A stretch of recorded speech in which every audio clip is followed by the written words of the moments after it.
আমি রাজা চন্দ্র, আর এই মুহূর্তে বসে আছি আমার প্রযোজকের সাথে। ঝুমা, তোমার পরিচয়? ঝুমা পাল, প্রার্থনা রিটেল প্রজেক্ট প্রাইভেট লিমিটেড আমাদের কোম্পানি। আর ময়ূকদা আছেন।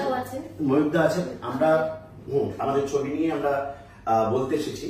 সেটা হচ্ছে এই মুহূর্তে আপনারা হয়তো জানেন ইনস্টাগ্রামে একটা ক্লিপিং এসছে আমাদের ছবির, শপথ 2 ছবির নাম। সেই ছবির নামের একটা ক্লিপিং এসছে, সেটা আমাদের ছবির হিরো টোটা রায়চৌধুরী উনি আপলোড করেছেন, এবং ছবির ক্লিপিং নিয়ে আমার কাছে প্রচুর ফোন এসছে, এবং সেই বিষয়ে আমার দুটো একটা কথা বলা। আমার বক্তব্য হচ্ছে যে আপনাদের জানানোর খুব প্রয়োজন। আমি শুধুমাত্র দর্শকদের কথা বলছি না, আমি বাকি প্রযোজক যারা আছেন, যারা বাংলা ফিল্ম ইন্ডাস্ট্রিতে প্রযোজনা করছেন, যারা পরিচালক আছেন, সবাইকে বলছি, এবং আর্টিস্ট যারা অভিনেতা অভিনেত্রী সবাইকে বলছি, এই যে ক্লিপটা, এটা ক্রিম অফ দ্য ফিল্ম। এর মধ্যে প্রচুর টাকা দিয়ে এর ফাইট সিকোয়েন্সটা শুট করেছি আমরা, আমাদের সম্পূর্ণ না জানিয়ে, প্রোডাকশন হাউসকে, প্রযোজকদের না জানিয়ে, ডিরেক্টরকে তো ছেড়েই দিলাম, হঠাৎ করে একটা ক্লিপ উনি আপলোড করে দিলেন, যেটাতে আমি হতবাক হয়ে গেছি। আমি একটু আগে আনন্দনগর হসপিটালে ছিলাম, আমার মা ভর্তি আছেন ওখানে। আমি খুব টেন্স ছিলাম, কিন্তু তার মধ্যে আমাকে একজন ক্লিপটা পাঠিয়ে বললো, রাজা পাইরেসি হয়ে গেছে নাকি ছবিটা। আই ওয়াজ স্কেয়ার্ড যে সত্যি সত্যি এটা তো পাইরেসির মতো। ছবির মধ্যে, ওই ক্লিপের মধ্যে প্রযোজনা সংস্থার নাম নেই, প্রযোজকদের নাম নেই, পরিচালকের নাম নেই, ছবির নাম নেই, কিচ্ছু নেই। হঠাৎ করে একটা ফাইট সিকোয়েন্স আপলোড হয়ে গেল। আমি ফোন করলাম ঝুমাকে, আমি ফোন করলাম ময়ূকদাকে, তারাও হতবাক, তারা কেউ জানেন না যে কেন এটা হলো। আমার প্রশ্ন বাকি প্রযোজকদের কাছে, পরিচালকদের কাছে, এবং অন্যান্য অভিনেতা অভিনেত্রীদের কাছে, যে এটা কি সম্ভব, এটা কি করা যায়, এটা কি এথিক্যাল, এটা কি উচিত, এটা কি উচিত না, এটা করা যায়, এটা কি বেআইনি নয়, আনএথিক্যাল নয়, সম্পূর্ণ। এইবার এই ক্লিপটা প্রসঙ্গে আসি। What is the clip all about? এইটা অ্যাকশন সিকোয়েন্সের একটা শোকেস, আমরা তো একটা ক্যাটালগ, যে আমরা কেমন ভাবে অ্যাকশনটা শুট করব বা করেছি। এটা টোটা রায়চৌধুরী আমাদের রিকোয়েস্ট করেছিলেন, এবং আমরা ভেবেছিলাম যে আমাদের বিভিন্ন ভাবে মার্কেটিং হয়, বিভিন্ন জায়গায় পৌঁছয়, তো আমরা অ্যাকশন ফিল্মকে পজিশনিং করব, কিভাবে করব, কেমন ভাবে দেখাবো অ্যাকশনটা, সেইটা আমরা টোটা রায়চৌধুরীর রিকোয়েস্টে, উনি বলেছিলেন যে উনি করণ জোহরকে দেখাতে চান।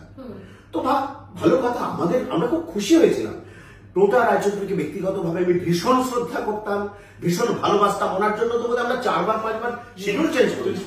হ্যাঁ, ওনার কখনো পায়ে ব্যথা বলেছেন, উনি কখনো বাইরে অ্যাওয়ার্ড নিতে যাবেন, উনি আমাদের ভরা শিডিউল, আমাদের প্রচুর ক্ষতিগ্রস্ত হয়েছে অর্থনৈতিকভাবে, সেগুলো প্রযোজকরা জানতে বলতে পারবেন। কিন্তু আমরা ওনাকে সেই শ্রদ্ধা, সেই ভালোবাসা, সেই জায়গাটা দিয়েছিলাম।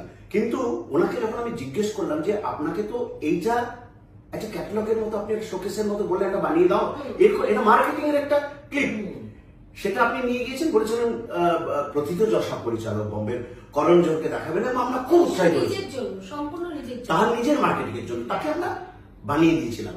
এবং সেটা কালার কানেক্টেড ভার্সন, মানে বেস লাইটে রীতিমতো খরচ করে, আমার মনে হয় 3 থেকে 4 ঘন্টা, মানে 25-30 হাজার টাকা খরচ হয় সম্ভবত, আমি যদি ভুল না করি, সেটা খরচ করে তাকে সেটা বানিয়ে দেওয়া হয়েছিল।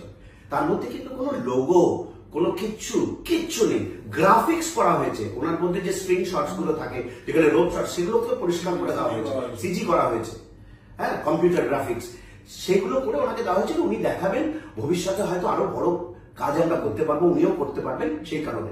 কিন্তু সেই জিনিসটা উনি আপলোড করে দিলেন, আমাদের কেউ জানি না। সবথেকে বড় কথা, আমাদের কোনো মানে আইডিয়াই নেই এটা কি করে হয়ে গেল, হঠাৎ করে হয়ে গেল। এর আগে আমার মনে আছে উনি একটা ডান্স ক্লিপ আমার কাছে চেয়েছিলেন দেখবেন বলে, ওটা একটু দেবে, আমি আমার কাউকে শেয়ার করবো না, এবং উনি সেটাও কাউকে না বলে আপলোড করবেন। এবং আমি অবাক হয়ে দেখেছিলাম, আপনারাও দেখতে পারেন, ওনার হ্যান্ডলিং হবে হয়তো ইনস্টাগ্রামে, সেখানে দেখা যাচ্ছে প্রিভিউ কপি সমেত উনি আপলোড করে দিয়েছিলেন। লোকেরা অবাক হয়ে ভাবছে যে এটা চুরি হচ্ছে, পাইরেসি হচ্ছে। এটা কি ধরনের মানসিকতা? আমি অন্যান্য প্রযোজক, আমি তো SBF, সুরেন্দ্র ফিল্মস, যারা বড় প্রযোজনা সংস্থা, তাদের সবাইকে বলছি আপনারা কি, আমরা বম্বেতেও জিজ্ঞেস করতে চাই যে এটা কি সম্ভব? একজন অভিনেতা না প্রোডাকশনের কথা, না ডিরেক্টরের কথা, না কারোর কোনো পারমিশন, কোনো আলোচনা সেটুকুর প্রয়োজন বোধ করেননি তিনি। তিনি টোটাল একটা ক্লিপিং, একটা গোটা ক্লিপিং দিয়ে দিলেন ফেসবুকে, যে সবাই যাতে ওটা দেখে ফেলেন। আমাদের কোনো প্ল্যানিং নেই, কারণ টাকাটা তো আমাদের, উনি তো শুধু অভিনয় করেছেন। আর এর থেকে ডিরেক্টর যা বললো।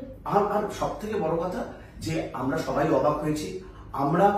আমি ব্যক্তিগতভাবে খুব স্কেয়ার্ড। আমি জানতে চাইছি আগামী দিনে এটা নিয়ে যদি প্রতিবাদ না হয়, এটা নিয়ে যদি ওনাকে বোঝানো না হয়। আমি তো বোঝাতে চেয়েছিলাম, ওনাকে ফোন করেছিলাম, আমার কাছে প্রচুর মেসেজ হয়েছে। ওনাকে আমি বলেছিলাম ইউ হ্যাভ ডান মানে ইলিগাল থিং, লয়ারের সাথে কনসাল্ট করুন, আপনি করতে পারেন না।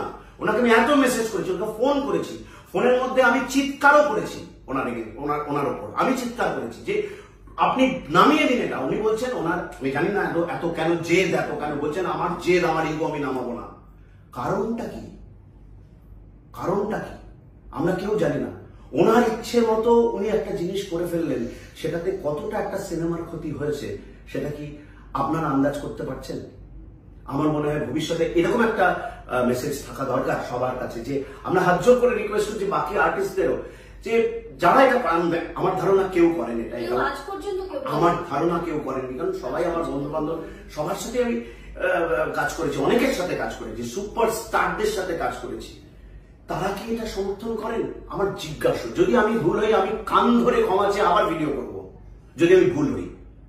কিন্তু ঘটনা আমার যেটা মনে হচ্ছে, আমি সকলের সাথে কথা বললাম, আমার প্রযোজনা সংস্থা এরা কি ভুল করলেন? কোটি কোটি টাকা ওনার উপরে লগ্নি করে একটা ছবি করলেন, এবং সেই ছবির যে ক্লিপিং, মেইন ক্লিপিং, যে ফাইটের, যেটা ফাইট মাস্টার দিয়ে আমরা কাজ করি, সেটা তো আমরা প্রপারলি নিয়ে আসবো। ছবিটা প্রপারলি দর্শকদের কাছে আমরা লোগো নিয়ে আসবো, ছবির অ্যানাউন্সমেন্ট করবো, প্ল্যানিং করবো, সেটা প্রপার প্ল্যানিং। তার জন্য দুদিন দেরি হতে পারে, প্রযোজনা সংস্থার পেমেন্ট দিতে দেরি হতে পারে, আমাদের কাজ শেষ হতে দেরি হতে পারে, আমার পছন্দ হয়নি কোন একটা জিনিস হতে পারে, ডিরেক্টরের পছন্দের উপর সবটা দাঁড়িয়ে থাকে।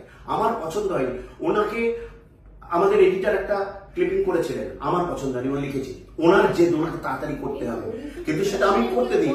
এটা তো আলোচনা সাপেক্ষ শুধুমাত্র প্রোডিউসার ডিরেক্টরের তরফে। হ্যাঁ, উনি কেন করছেন? হয়তো উনি, মানছি উনি একজন হিরো, তারও ডেফিনেটলি সে থাকবে, আমরা তার তো সমস্ত বিষয়ে তার কনসেন্ট দিয়েছি। ছবির স্ক্রিপ্ট থেকে শুরু করে শপথ নাম আমার পছন্দ ছিল না। শপথ ওয়াজ গুড ফিল্ম, ওনার হয়েছে, লাইফে করেছে।